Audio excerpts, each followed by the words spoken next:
Hi, Grandma here, and I'm reading Mr. Lincoln's Drummer, Chapter 8.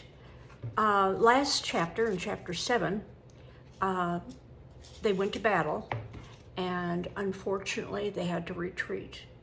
Willie has lost some good friends. We called it the Battle of Lee's Mills, or Burnt Chimneys, after the ruins of an old mill near the rebel line. The Rebs themselves called it the Dam No. 1 skirmish. It was no skirmish, though, a captured Reb grumbled. It was more of a dam battle, D-A-M, like a dike. It was to me, anyway. When the smoke had cleared and the companies reassembled, I realized how costly our attack had been. Company D alone lost 8 men killed and another mortally wounded. Many more were wounded. The regiment proper counted 26 dead and over 60 wounded. 9 of those died within the next week or so. We musicians spent that week helping Doc Jones tend the sick and wounded. It was the worst sort of job. Between the heat and the flies, those poor fellows suffered terribly. About all a boy could do to help was mop their foreheads with a cool cloth, bring them a cool drink of water, or write a last letter home. Will Scott was one of the first to die. He was alert a good bit of the time, but the pain got a lot worse, and his eyes lost their focus. Julian scribbled a few last words to send Will's family, then Doc Jones told us to cover him up. His suffering is over, the doctor said, sighing. Nobody will ever fault that young man for anything again. I nodded my agreement. Then I walked off into the nearby trees and wrote a letter of my own. I managed to compose a few ordinary lines to Ma, assuring her I was still whole and being well looked after, and I greeted James and Charlie. Then, without intending it, I told them of the battle. I wrote about the gore and the blood and the moans of the dying. When I finished, I stared at the words and noticed my paper was spotted with water droplets. I was crying. 2 powerful hands seized my shoulders and squeezed them tightly. "Pa!" I gasped, looking up into his sorrowful eyes. "Mind if I have a glance?" He nodded. He asked, nodding toward the letter. "No," I said, passing it to him. He sat beside me, and I settled in under his arm the way I had when I was a child. He read the words with some effort. My penmanship was barely adequate at the best of times, and the tears had caused the marks made by my pencil to stray here and there. I didn't intend to say much about the fighting, I confessed when Pa returned the letter. "You could just send the first part, son," he noted. "She might take alarm to read the rest." "Yes, sir," I agreed. I carefully tore the paper, and he smiled his approval. "You've seen the elephant now, Willie," he observed, choosing the phrase veteran soldiers were fond of using to signify a man's first time under fire. "What did you think of it?" "Not much," I said, frowning. "I understand the regiment lost 100 men. There's talk of sending someone back to St. J to recruit. You could speak to Colonel Hyde about it." "I guess I'll stay," I told Pa. "I feel like I'm doing something here. Maybe not much, but more than I would accomplish back home." "Well, you've done a good deal already," Pa argued. "Your lieutenant speaks highly of you, and Doc Jones praises your work. It was the doc who arranged for me to visit." "He gives us stick candy, too," I muttered. "Looks after the children. Pa, I don't feel much like a child anymore." "I believe you have some time left before you'll be borrowing my razor." "Lando couldn't boast much of a mustache, Pa, but he's just as dead as anybody. I don't suppose age matters much." "No, you're right about that," Pa agreed. "This army buries plenty of boys. I wouldn't like to think you would be one of them." "Don't worry," I said, sighing. "I won't take any chances." "No?" he asked, probing my eyes with his own. "I spoke with the bishops. Jerry said you dashed about like a rabbit, drawing shots like a flower draws bees." "Well, there was some who splashed back and forth across the stream, rescuing helpless soldiers," I argued, thinking of Julian in particular. "Me, I just sat and tended the wounded. I shot no rebels. I'm not a real soldier, Pa, just a drummer." That notion haunted me as I went about my nursing duties. I was really no better than a spectator, close enough to see and hear, but not truly a member of the fraternity of soldiers. You had to carry and fire a rifle to be admitted to that select group. I was out gathering firewood the last day of April when a rock nicked my shoulder. "Willie," an odd voice called. "Who's there?" I asked, dropping my bundle of kindling and gazing warily around at the dense underbrush. "Shh," the voice pleaded. "It's Jeb." He stepped out from behind a nearby tree, and I scowled. His grin faded as he followed my gaze to the sling holding his left arm. "Ain't much," he assured me. "No more'n a crease. You Vermont boys let loose a volley or two at us, and I got nicked." I don't know that I can go on trading, not with the war on," I declared. "I've had friends killed."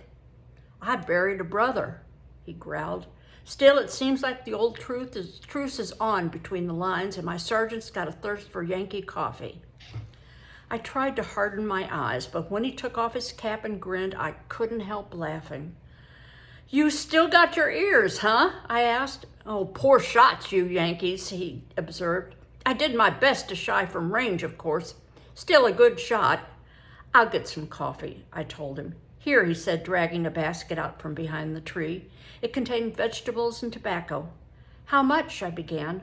"No dickering, Willie," he said, frowning. "Just give us what you figure's fair. I trust you." "It just don't seem possible for us to be at war," I cried, sitting on a nearby rock. "There's not a good enough reason. Jeb, I've been madder at neighbors." "Oh, don't you go trying to figure out weighty matters now," he scolded. "That's not for drummers to do. All we can do is follow our orders and maybe cheer the men some. Do their swapping for 'em. It's hard enough dodging musket balls and sergeants." "I guess," I confessed. "You keep your head down, Jeb. I'll bring your coffee tomorrow." "Best do it tonight," he urged. I thought to ask why, but I didn't. He could no more speak of the regiment's orders than I could. 3 days after we completed the trade, the rebel guns across the stream opened up a fierce bombardment. That night, burning fuses etched arcs across the blackened sky, and I cowered in my tent praying the Rebs were aiming at some other more important target. We soon learned the reason for the bombardment. On Sunday, May 4th, word reached us the rebels had abandoned Yorktown. All those fireworks were just a cover for Reb retreat. Like the other regiments of the Army of the Potomac, we packed up our camp and began marching toward Richmond. "3 cheers for General McClellan," someone shouted as the Army commander rode by with his staff. We Vermonters tossed our caps and howled for the general. "Boys, we have to press the rebel," the general demanded. "Pursue, punish him." We were eager to do that, but the chase was never more than half-hearted. Colonel Hyde had us assembled and ready to move, but we were ordered over and over again to wait. Lieutenant Buck muttered a curse or two, and General Smith expressed his dismay over the delay. Finally, orders or not, the colonel instructed us to occupy the rebel trenches. We formed columns and warily approached the silent rebel line. The trenches were empty, though. A short distance back, several tents remained, as did many makeshift mud and log shelters. I discovered a message carved into the door of one hut. "Welcome to Ratsville. All the skeeters you want, enjoyed 'em." The author had carved a figure just below with oversized ears. The letters J.D. stood prominently on the figure's chest. "Jeb," I muttered. "I'm halfway glad those Rebs still have a sense of humor," Cal remarked as he grabbed my arm and hurried me back into line. "They may need it." "We could all use a laugh or two these days," Russ added. "We're still a long way from Richmond." As if we didn't have enough troubles, May greeted us with worse weather. The days were gray, bleak, and cold.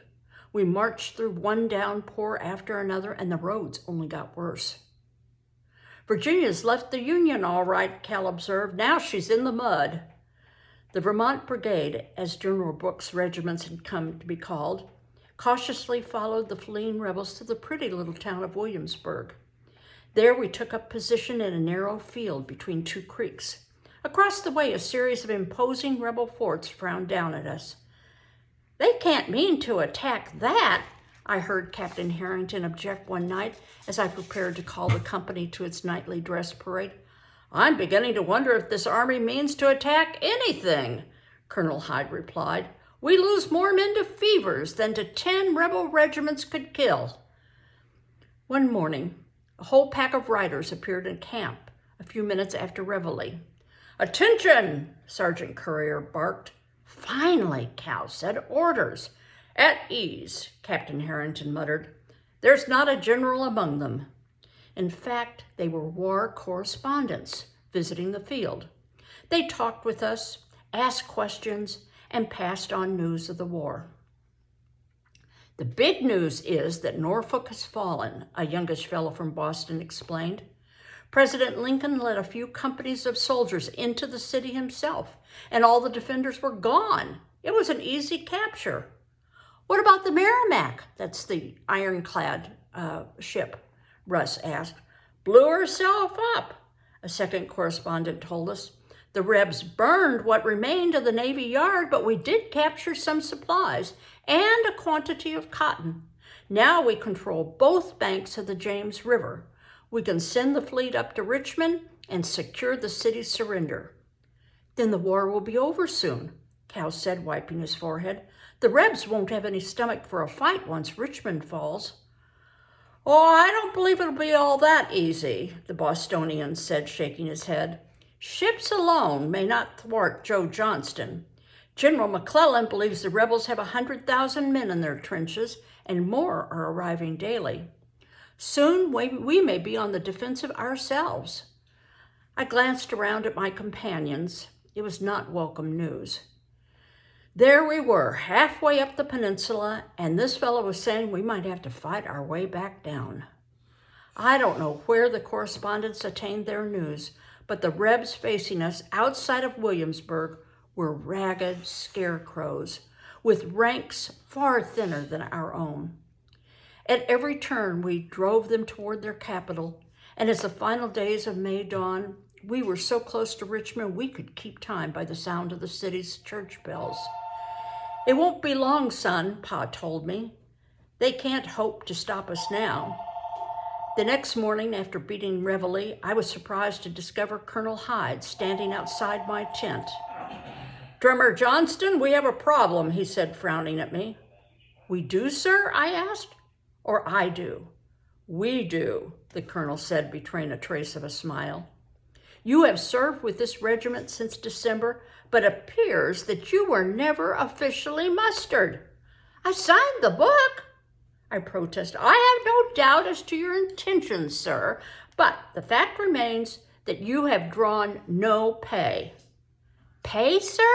I asked. "You don't pay drummers. I'm not a real soldier after all."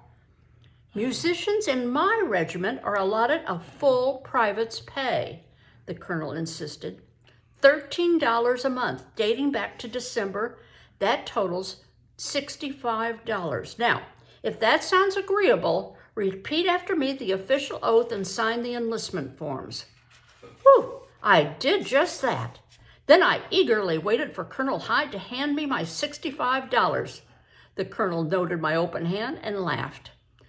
"I'm afraid a soldier's pay can be slow in coming," he said. "Some of the men were paid back in November, I believe. New recruits have to be patient." "New?" I asked. "You've only been a soldier for a few minutes, Willie," he noted, "give or take 6 months." "Well, I suppose it could be worse," I observed. "They might not feed us but every 6 months, too. Not that they overdo it any," I added, noting my shrinking middle. "I suppose you should immediately report to Doc Jones then," the colonel declared, tapping my shoulder, "for your candy ration." I couldn't locate the doc, but it wasn't very important. I didn't even care too much about the money. There wasn't anything to spend it on out here in the Virginia mud. I felt a little taller signing those papers and knowing that I was worth $13 a month to somebody made me valued to myself. I didn't stand around congratulating myself very long. That evening, a tremendous thunderstorm boiled up overhead, drenching every inch of us. I saw cavalry horses in mud up to their knees. Company F's drummer, not much bigger than me, was close to sucked under by that mud. When his teammates hoisted him out, he was bare below the waist. That bog had stripped his pants, drawers, and boots. Oh, better him than me, Julian told me as we cowered under the hospital tent awning. Poor fella, I replied. He's got to try and wrangle more clothes out of the quartermaster. A tremendous bolt of lightning struck nearby, shaking the ground. That's hell's artillery, boys, Colonel Hyde told us. Old soldiers believes it means there's a battle coming, Sergeant Courier said as he shooed Julian and me out from our refuge. If that's the case, we'll need musicians who can stay awake tomorrow. Go get some rest. I suppose the sergeant thought I could sleep under a blanket on that muddy hillside. I tried, but I passed most that night shivering beside my teammates under one of the quartermaster wagons. The thunderstorm turned out to be the omen Sergeant Courier suspected. On the last day of May, the Rebs attacked near a place called Fair Oaks. I could hear the cannons echoing through the hills to my left, but we were too far away to catch a glimpse of the actual fighting. It was no skirmish, though. Each side lost more than 5,000 men. The Rebs tried to break our line, but they were thrown back with severe losses. Colonel Hyde told us at dress parade, the road to Richmond is open and we will soon be parading through the rebel capital itself. We cheered the notion, tossed our hats. We were close to victory and we knew it. Look there, Rush shouted, pointing his hand at the far horizon. It was the first clear afternoon in days, and we could actually see the spires of the city of Richmond. We were almost there. Soon, boys, the colonel assured us. Soon. Well, sorry for the interruptions with the telephone and Grandpa yawning. Anyway, I hope they make it into Richmond, and I hope the war is over soon. We'll have to see. Bye-bye.